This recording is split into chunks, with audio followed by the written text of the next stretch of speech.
पहली फरवरी से लाखों मजदूर बांग्लादेश में बेरोजगार होने जा रहे हैं। नेशनल कंपनीज मुल्क छोड़कर जा रही हैं, मुल्क के अंदर भी कारखाने बंद हो रहे हैं।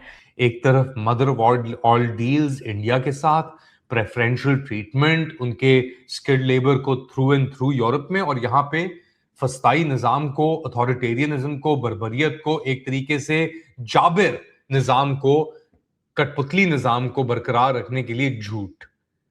ये है आपकी हकीकत। हमारे पास ना पावर है, ना हमारे पास पैसे है, ना हमारा डेट बहुत ज्यादा है, और ना हमारे पास ऑर्डर्स है। चीखें सबकी निकल गई हैं। मैं एक डेटा देख रहा था, जनरल फ्रंट ठीक हो गया, उसका तो पाकिस्तान के 25 करोड़ अवाम अचार हटा देंगे। इसका जो एंटायर पर्पस है वो पाकिस्तान और बांग्लादेश को भी डिसएडवांटेजेस पोजीशन में रखना है।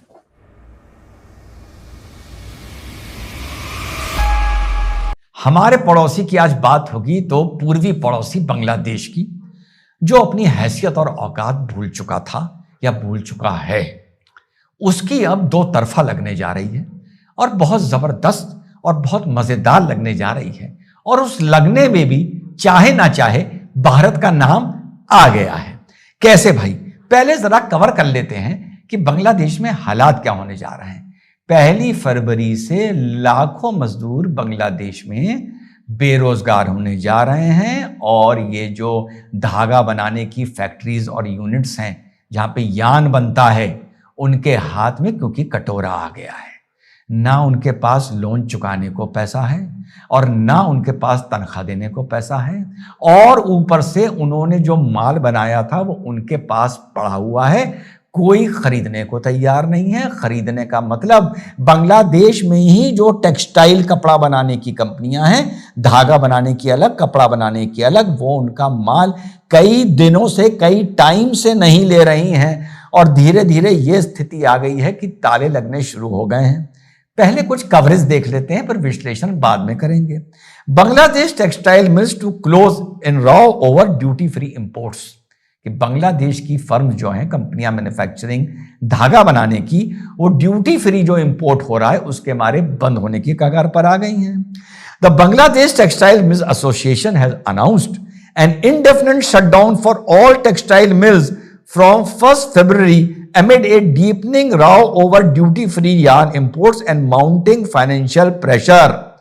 BTMA president says will shut down no matter what, कि अब हम बंद होना ही होना है। अगला है, at heart of the crisis is a long-running conflict between primary textile mills and garment exporters over bonded warehouse facilities that allow duty-free imports of 1030 count yarn largely from India, जिसने इनके मार्केट को flood कर दिया है, BTMA बोल रहा है। India today लिख रहा है, Bangladesh textile mills claim Indian yarn flooding market, warn of shutdown. उसके बाद साहब जहांगीर कबीर नानक लिख रहे हैं, the former minister of jute and textiles of Bangladesh told TOI Bangladesh textile industry has crumbled, lakhs of workers are on the streets, and Nanak blamed the current government for the crisis. He said the shutdown will leave deep impact on Bangladesh's economy. Bad news for anti-India UNO says Bangladesh textile mills may shut down from February 1. Problem क्या है? Problem यह है साथियों कि बांग्लादेश को आप लोग बहुत सुनते होंगे कि इनका टेक्सटाइल बड़ा एक्सपोर्ट होता है। 3 स्टेज होती हैं। एक जगह धागा बनता है, फिर लगभग वहीं पर कपड़ा भी बनता है। बहुत सी ऐसे मैन्युफैक्चरिंग यूनिट होते हैं जहां धागा बन के जाता है, वहां पर फिर कपड़ा बनता है, वो फिर गारमेंट इंडस्ट्री में जाता है, बाहर से ऑर्डर्स आते हैं और आपको बिजनेस मिलता है। 85% बांग्लादेश का जो एक्सपोर्ट है वो कपड़े का है, यह आप लोगों को पता है।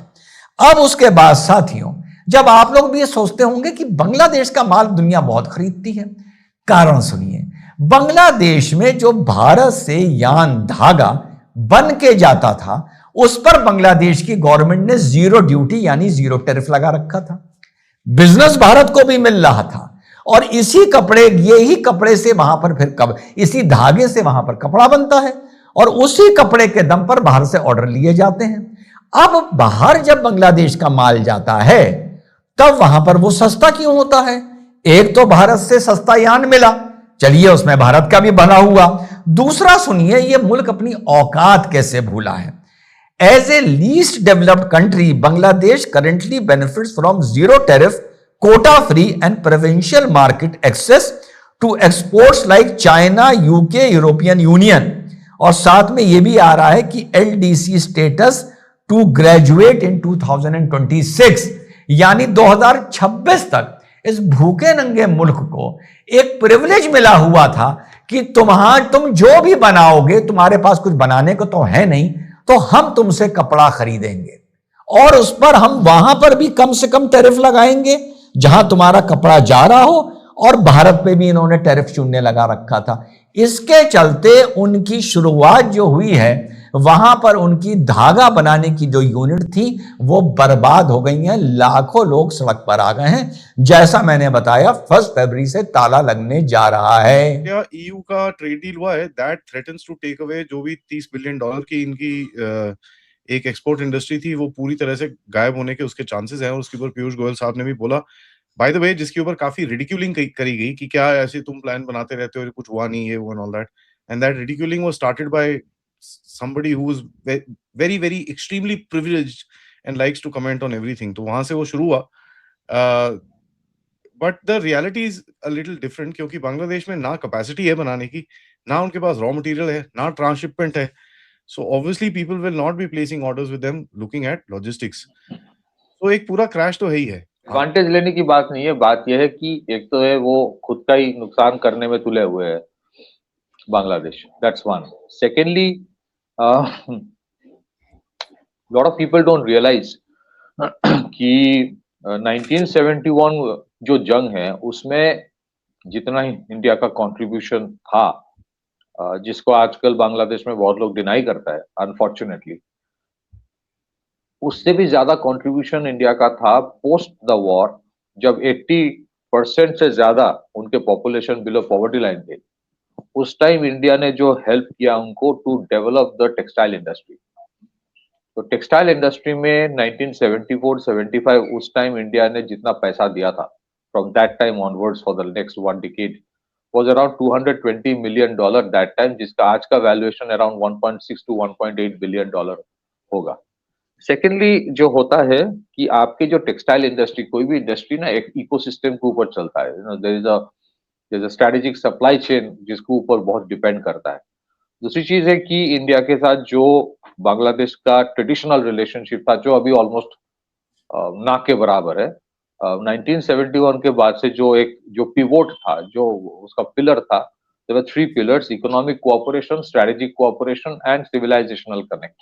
अब वो खत्म है सब।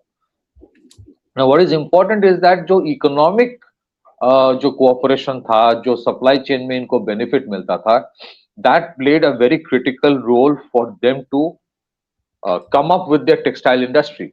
In fact, we must understand उनके जो टेक्सटाइल इंडस्ट्री है, that textile industry is basically of ready-made garments. उनके टेक्सटाइल मिल्स बहुत कम है, मतलब यार्न वो स्पिन नहीं करते, उनके स्पिनिंग यार्न्स नहीं है। So they depend a lot on the ready availability of yarn and quality yarn at cost effective rate from India. उनके रेडीमेड गारमेंट मतलब कटिंग वटिंग का काम होता है, उसमें वो माहिर है, but the yarn is something that comes from India. एक तो 1 फरवरी से जो इशू है वो ये है कि वहां के जो लोकल्स है, लोकल कुछ उनके जो टेक्सटाइल मिल्स है, इन लोगों ने शुरू किया कि नहीं, जो इंडिया से यार्न आता है that is flooding our market, हम बेच नहीं पा रहे, तो उसको ऊपर ड्यूटी लगा दो, हम बेचेंगे, अपने जो रेडीमेड गारमेंट की फैक्ट्री है उसको हम बेचेंगे। जय हिंद दोस्तों, भारत और ईयू के बीच फ्री ट्रेड डील ने अभी से ही अपना असर दिखाना शुरू कर दिया है। मीडिया न्यूज के अनुसार 1 फरवरी से बांग्लादेश में सैकड़ों गारमेंट्स फैक्ट्रियों पर ताला लगना शुरू हो गया है। वहीं पाकिस्तान की बात करें तो टेक्सटाइल सेक्टर को $9 अरब के निर्यात पर झटका लगने का खतरा बताया जा रहा है, क्योंकि इस डील के तहत भारतीय एक्सपोर्ट पर 90% से अधिक टैक्स खत्म हो जाएगा, जो भी प्रोडक्ट भारत यूरोपियन नेशन को एक्सपोर्ट करेगा। मोदी जी के इस कदम से पाकिस्तान और बांग्लादेश के एक्सपोर्ट को बहुत बड़ा नुकसान होने वाला है आने वाले दिनों में।